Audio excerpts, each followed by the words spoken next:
ఇక డీటెయిల్స్ చూస్తే అమృత్ భారత్ స్టేషన్ పథకంలో భాగంగా సింహాచలం స్టేషన్ అభివృద్ధి చేయడం అభినందనీయమని బీజేపీ ఎంపీ జీవీఎల్ నరసింహారావు అన్నారు. సోమవారం విశాఖ రైల్వే స్టేషన్ ను వర్చువల్ విధానంలో ప్రధాని నరేంద్ర మోదీ ప్రారంభించి జాతికి అంకితం చేశారు.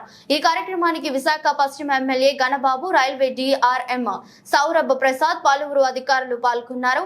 ఈ సందర్భంగా ఎంపీ జీవీఎల్ మాట్లాడుతూ అమృత్ భారత్ స్టేషన్ పథకంలో భాగంగా 41,000 కోట్లాది రూపాయల ఖర్చుతో అభివృద్ధి చేశారని, ప్రపంచ దేశాలకు ధీటుగా స్టేషన్ ను ఆధునీకరిస్తూ ఘనత ప్రధాని మోదీకే దక్కిందన్నారు.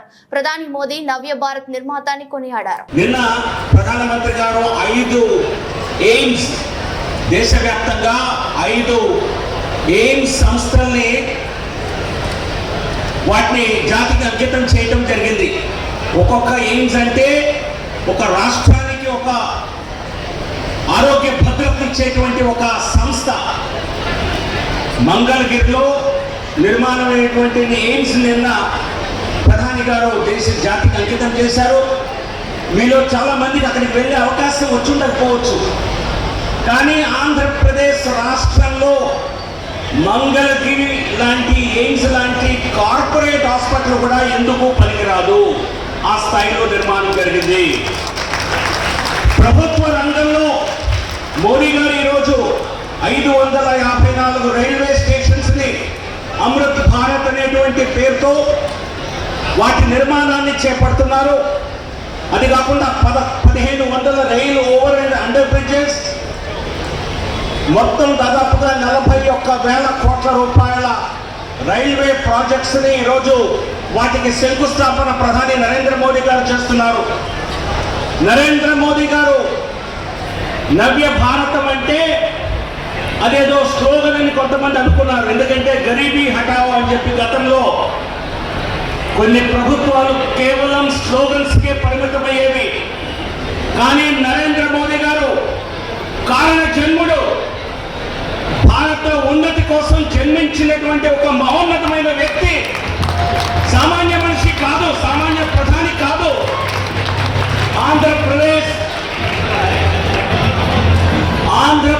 రాష్ట్రానికి సంవత్సరం 9,140 కోట్ల రూపాయలని రైల్వే రంగాన్ని కేటాయించడం జరిగింది. 2013-14లో మోదీ గారు ప్రధాని కాకముందు కేవలం 2 తెలుగు రాష్ట్రాలు కలిపి కేవలం 840 కోట్లు కేటాయిస్తే ఈరోజు 11 రెట్లు కేటాయించడం జరిగింది. సింహాచలం రైల్వే స్టేషన్, నేను అనేక దేశాల్లో రైల్వే స్టేషన్ చూశాను. కానీ అమెరికాలో, యూరప్లో, మరే అభివృద్ధి చెందిన దేశంలో కంటే చాలా మెరుగ్గా అధునాతనంగా మన రైల్వే స్టేషన్స్ ఇప్పుడు నిర్మాణం అవుతున్నాయి. నరేంద్ర మోడీ గారి అమృత్ భారత్లో భాగంగా మన స్టేషన్ కూడా అందులో చోటు చేసుకోవడం, ఒక పుణ్యక్షేత్రానికి గోపాలపట్నం మీదుగా ఒక రైల్వే స్టేషన్ గతంలో మంజూరైతే ఆ స్టేషన్కి అసలు రైలు లేనటువంటి రోజుల నుంచి ఏదో ఒక రైలు ఉండేది ఒరిస్సా నుంచి వచ్చేటువంటి యాత్రికుల కోసం.